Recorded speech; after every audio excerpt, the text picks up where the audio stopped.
What's up, spectators? Welcome back to another episode of Ace Attorney 6. We are still in the middle of the investigation, but the forensics team should have left the reception hall so we can go back to the ship.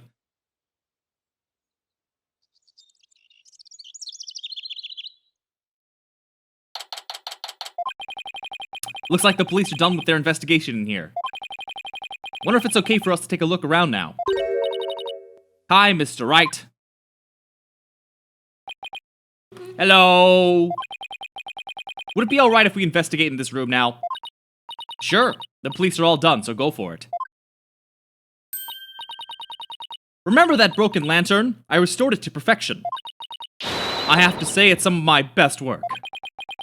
Sounds like the repair job was a resounding success.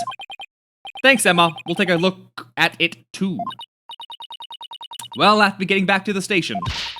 Try not to mess up the crime scene if you can help it. We'll be careful. I'll be seeing you.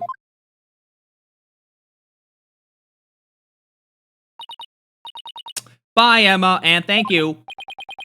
Shall we get started? Bop, bop, bop, bop, bop.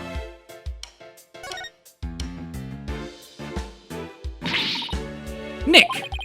What's wrong, Maya? This hasn't moved an inch since the last time we looked at it. It'd be pretty creepy if it had. We're in the middle of an important investigation, so try not to shout, okay? I was just hoping it'd change somehow, you know, so it'd be more interesting. The last thing we need is for things to get more interesting.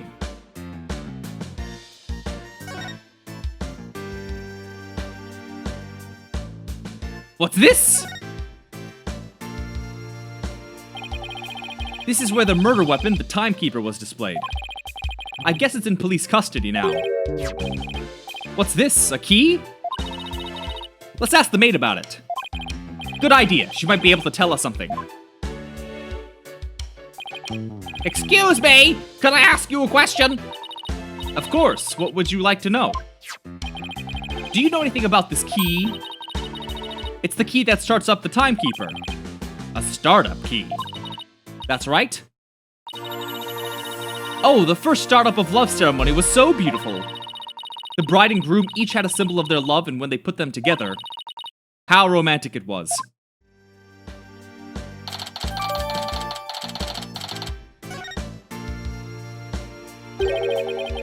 First startup of love ceremony. What exactly did that entail? Oh, it's a ceremony in which the couple activated the timekeeper together for the first time. If you know what I mean. I suppose it was kind of like a cake-cutting ceremony, if you know what I mean. And what are these symbols of their love you mentioned? Well, that's kind of an industry secret, so I can't really say. I better get back to my work. Looks like there's an order from above not to talk about it.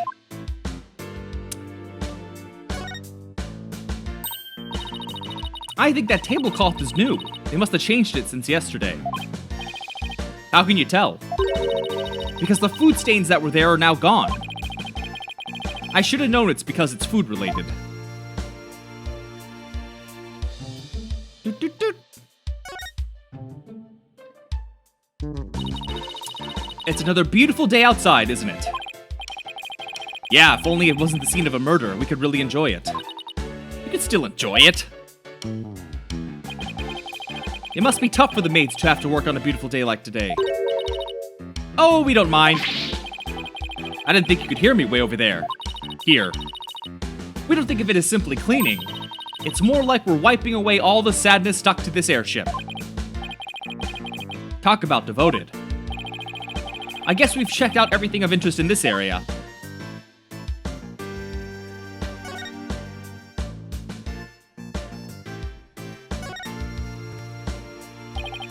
It's a hot air balloon, a symbol of humanity's ambition to take to the skies. It's kind of a romantic notion, don't you think? Yeah! But I just noticed that doesn't seem to be tied up to the ceiling all that well. I'm sure it's fine. Please don't let it fall on my head.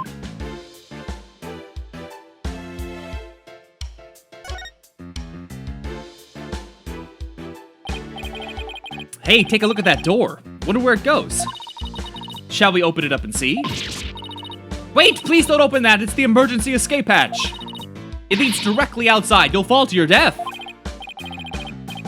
Really? I feel like that thing should be barred up like crazy. That was a close one, huh, Maya? We almost just died because of some terrible safety regulations. I'll say. Oh! Get a load of that huge set of doors. I bet all sorts of things come and go through there. Like an elephant! I swore we've had these conversations before. I'm pretty sure it's just the bride and groom. This is a banquet hall, not a circus.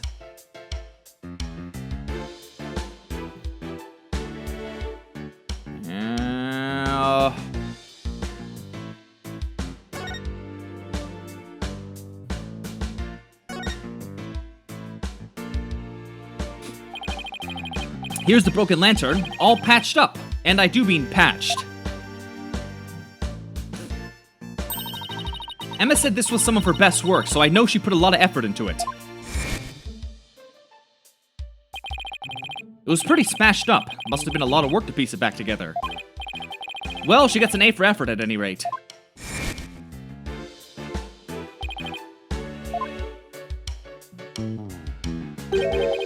This wheel handle on the back has some blood on it. Looks like somebody gripped it with a bloody hand. Maybe the blood got there when the killer was putting old Doom and Gloom's body inside. Do you see anything else worth noting? Well, there's another one of these lanterns over there, so it might be a good idea to really compare the two later.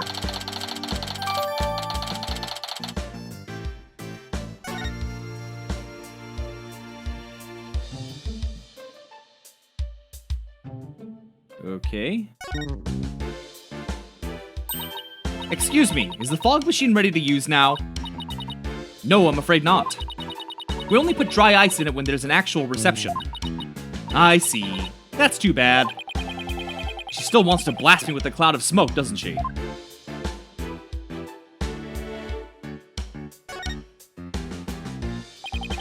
A model airplane, the perfect decoration for an airline company wedding. And a propeller plane like this lends the room a great old-timey feel. I'd love to see the Steel Samurai fly a plane like this. Yeah, I've definitely read this before. Yep, I've read this all before.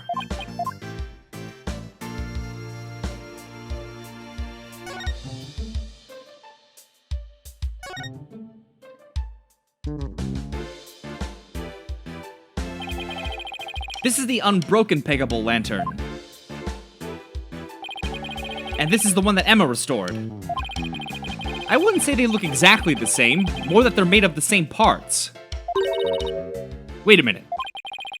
What is it? I think there's something off about this peggable.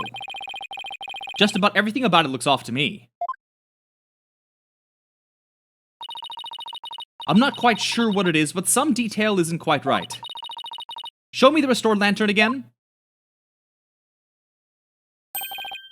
I know, it's this, right? The thing about the restored lantern that's off is the angle of that wing's different. And it's attached all wrong. Well, duh, Nick, I could have told you that. I mean, there's something more subtle. Something that feels just slightly off. You know what I mean? No, not really. Still, maybe it's...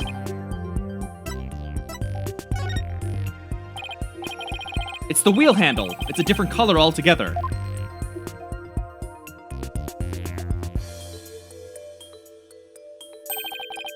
Emma got the inside and outside wheel handle switched around. You're right. And there's blood here on this handle as if somebody gripped it with a bloody hand. Which means that the blood got on the handle from inside the lantern.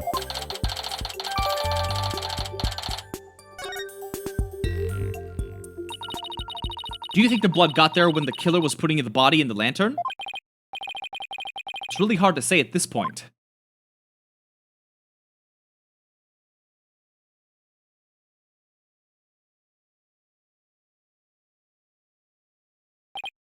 Woo!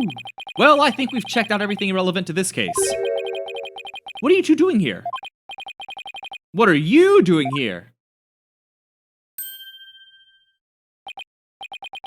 Soren, shouldn't you be resting in bed? You're injured. How do you know about that? Never mind. My notebook. Have you seen my notebook? I can't find it anywhere. What's the matter with him? I have to have...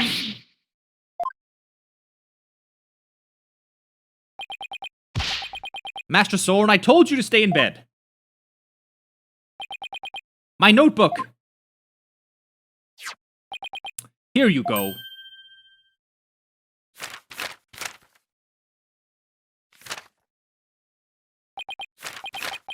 Yes, this is it. So Soren gets emotionally unstable without that notebook of his. Woo! Looks like he's calmed down now. Soren, do you mind if I talk to you for a minute? I cannot allow you to do that. What if his wound were to open up again? He needs to rest. I guess you're right. Now, if you'll excuse us. Master Soren, let us retire. All right.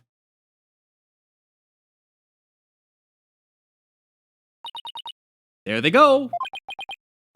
Pierce is right. Guess he really isn't in any condition to be questioned.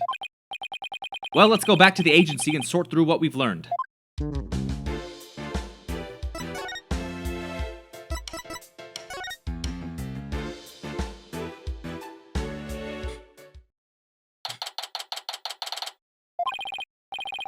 We're back. Anybody here? Hi, boss. Athena, thought you were with Trucy. I guess you could say that I'm taking a short break. But enough about me. What about the investigation? Did you find out anything? Well, turns out that the third person Ellen says she saw at the crime scene might have be Soren Sprocket. Really? I always thought he seemed suspicious. Thing is, by the time Soren got to the Vista deck, the murder had already occurred apparently. No way, I don't buy that. Not for a second. It's a cover-up, I tell you. That's certainly a possibility. And as a lawyer, it's certainly a possibility I have to pursue, but what? It's your job, right? So pursue the heck out of it. Just do it! Just do it! Yeah, but is that really what's best for Ellen? Soren could be found guilty if the truth comes out tomorrow. But if we don't pursue this possibility, Ellen could be found guilty instead. Oh man, either way, it sure doesn't spell out happily ever after for the two of them. So what are you gonna do, Mr. Wright? I can't let an innocent person get convicted. So I guess all I can really do is pursue the truth. Even if it ends up devastating Ellen. What a tough call to make. Still, there's always a chance, right? Maybe something will come up during the trial that'll save their marriage. I hope so. Well, let's go. Break the news to Ellen, you mean? Mr. Wright, please take me with you. I bet I can help you counsel Ellen through this piece of bad news. I appreciate the offer, but don't you have somewhere else to be? Do I? Athena, what are you doing here? I've been looking all over for you. Come on now, let's get back to practicing. No, wait! My body can't take it anymore. Boss, you gotta help me. A lawyer always keeps their promises, Athena. But Boos! If you bail on me one more time, Athena, I'm gonna use a real blade on you.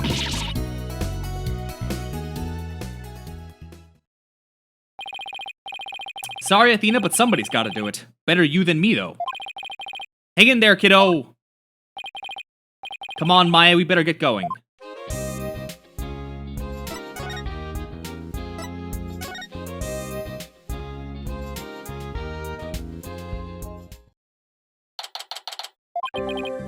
Hello, Helen. How does your investigation go, Mr. Wright? Before I answer that, I need to ask you something. Was Soren with you when Mr. Bloomsbury attacked you in the reception hall? I'm sorry I kept it from you. I was afraid that he'd come under suspicion if I told you. So I kept quiet about it. I'm really sorry. I see. I thought it was probably something like that. Listen, Ellen, I'm afraid I had to make a very difficult decision based on what I found out. What kind of decision? This is very hard for me to say, but the mysterious person you saw at the scene of the crime was most likely Soren.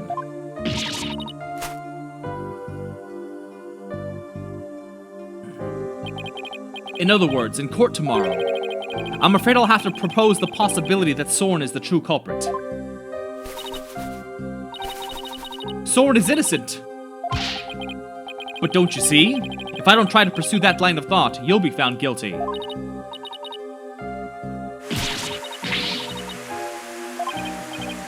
Please, Ellen, calm down. Soren just can't be found guilty. I'd much rather I be found guilty instead. Ellen, you can't let yourself think like that. Marriage is for life, right? Do you really think you can run away from the truth and still be truly happy with him?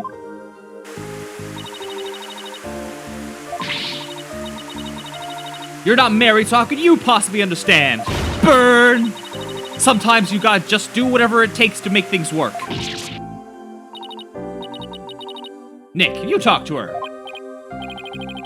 Don't just dump this all on me. Mr. Wright, I'm innocent, and Soren is too. So please, prove our innocence in court. I'll certainly do everything in my power. I just hope she doesn't lose control like this in court tomorrow.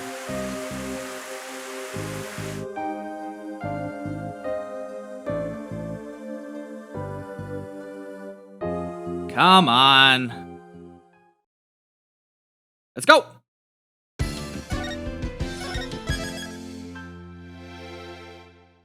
Man, it's already almost February.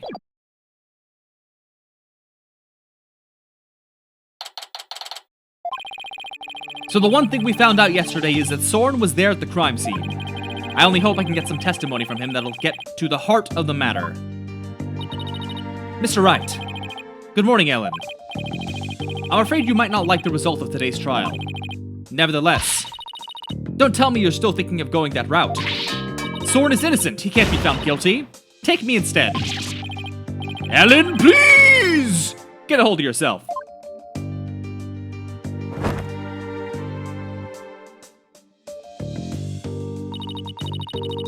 I believe in Soren with all my heart. So how dare you doubt him? How dare I? Regardless of which one of them is found guilty today, it's going to be devastating for Ellen, isn't it?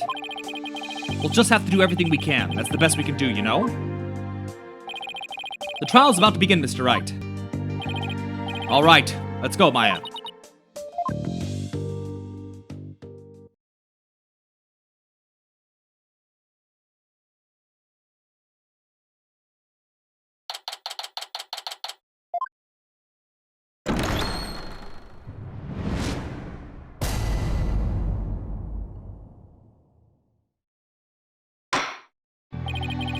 Court is back in session for the trial of Ellen Wyatt. The defense is ready, Your Honor. The prosecution is ready, Your Honor. Let's see now, where were we? In yesterday's session, we found out about the Sprocket family's conspiracy to cover up the murder of Dumas Bloomsbury with a second reception. Taking advantage of our collective shock, the defense, as usual, made a nonsensical claim. Namely, that there was a third person present who struck the victim. Objection! Don't try to make it sound like I made it all up. The defendant herself made a statement about the existence of a third person, and further investigation has only proven her statement to be true. Then I presume the defense intends to focus on proving the identity of this third person. Is that all right with you, Mr. Edgeworth? Indeed, Your Honor. In fact, I predict that the defense will most likely attempt to name Mr. Soren Sprocket as the true culprit.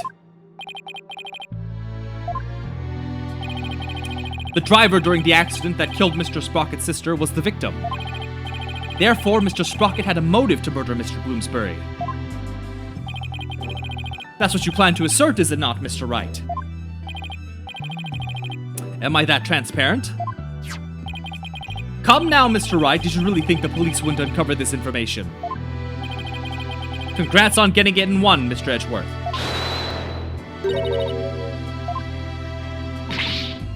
You're wrong. Soren didn't do it. He's innocent. Miss Wyatt, please!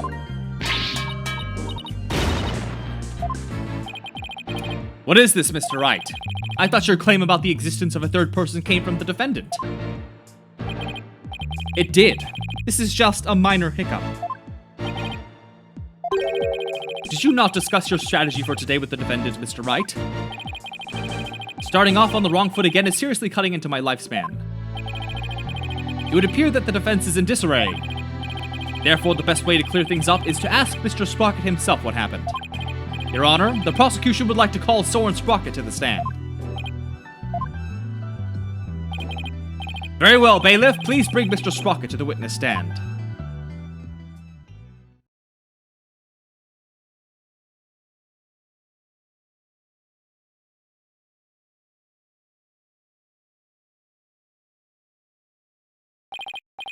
Witness, please state your name and occupation.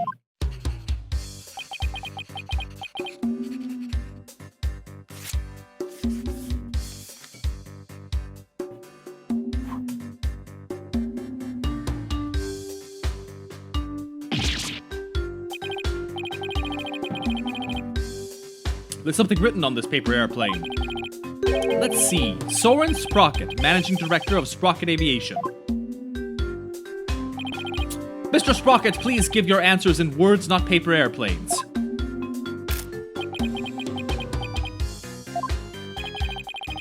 Now then, Mr. Sprocket. Please tell that doubting lawyer there what really happened at the time of the crime. Well, Mr. Sprocket!